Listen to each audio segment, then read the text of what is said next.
I don't know which your preference is, Coke or Pepsi. There's only one way to find out. Fight. Now, at this stage, I don't have a big Pepsi and a big Coke thing to come running in and fight and go to a commercial break like Harry Hill. Coca-Cola was invented and first marketed in 1886. Bit of information for you. Followed by Pepsi in 1898. Coca-Cola was named after the cocoa leaves and cola nuts that John Pemberton used to make it. And Pepsi, its creator, Caleb Bradham, claimed would actually be a cure for dyspepsia, which is basically a discomfort in the intestines and upper intestines. And so that's where Pepsi gets its name. It's short for dyspepsia. It's a cure. It's a medicine. If you want to feel better, drink some Pepsi. And this is exciting. For many years, Coca-Cola had the market and had it cornered. Pepsi was a distant cousin, a non-threatening contender. But as the market grew and became more and more lucrative, they invented advertising campaigns and all sorts of things. In fact, during World War II, it was the president of Coca-Cola's dream that every person on the planet would at least taste Coca-Cola once in their lifetime. Isn't that a high and lofty cause? If I ask you, who has ever had a Coca-Cola here, please raise your hands. Yeah, pretty much all of you.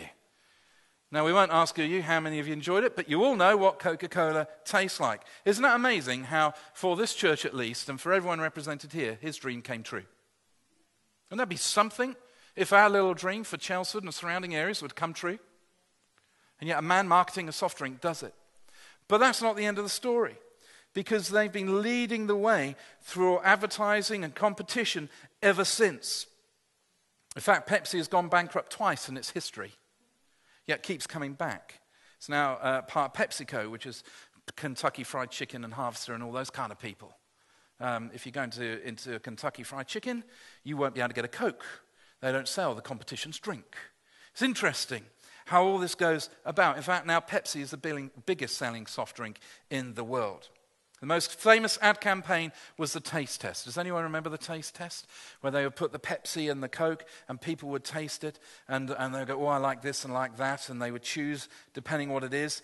And in fact, Barbie, my wife, loves Coca-Cola from a glass bottle, because a glass bottle Coca-Cola is the only way that Coca-Cola should be stored and chilled, apparently. And yet it was Pepsi who were the first ones to introduce the glass bottle to the market. All this competition has gone on. Now, let's do a quick survey. If I had Coke and Pepsi here, who would prefer the Coca-Cola? You can raise your hands, it's fine. Don't be so spiritual, say, oh, I wouldn't have any of it. Okay, hands down. Who would prefer the Pepsi? I don't have a wider choice, we're not going to Sprite. And who doesn't care less? Thank you so much. What we've just discovered is that each of us here have, broadly speaking, different preferences. There are those of us who would like Coke, there are those of us who like Pepsi, and there are those of us who don't really care as long as I don't have to ingest it. But sadly, we use the same approach to the things of the Holy Spirit. We may not say we do, but if I would say, who wants an outpouring of the Holy Spirit right now? Some would put up their hands. Who hasn't come prepared for an outpouring of the Holy Spirit, but you would like the Holy Spirit to come sometime next year when it's a bit more convenient? Some of us would put up our hands. And if I would say, how many of us really don't care less as long as he comes at some point? And the rest of us would put up our hands. You see, the Holy Spirit is not our preference. We cannot use him as our preference. We cannot come to church and say, I didn't like the songs they sang this evening because it wasn't my favorite. Do you know what? I really don't care what we sing in church. I don't care if we sing old songs, new songs. I don't care if I know the words. I don't care if I know all the words. I don't care if I can sing my eyes closed or I have to read every word off the screen. It doesn't bother me one jot or tittle because worship comes from my heart. I care about him. So without being disrespectful, but we could be singing Mary Had a Little Lamb. Because worship starts in the heart.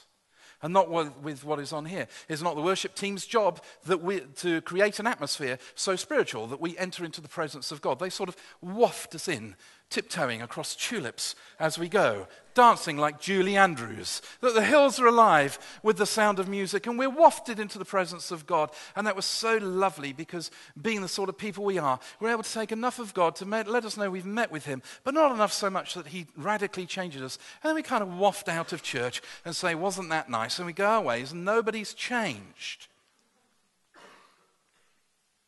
My friends, it's our responsibility to come thirsty and hungry, to come before God and say we're empty. And when it comes to the Holy Spirit, we need to accept no substitute. A good service is not a substitute for the Holy Spirit's presence. A well-planned church is not a substitute for the Holy Spirit. I cannot operate without the Holy Spirit. And neither should any of us.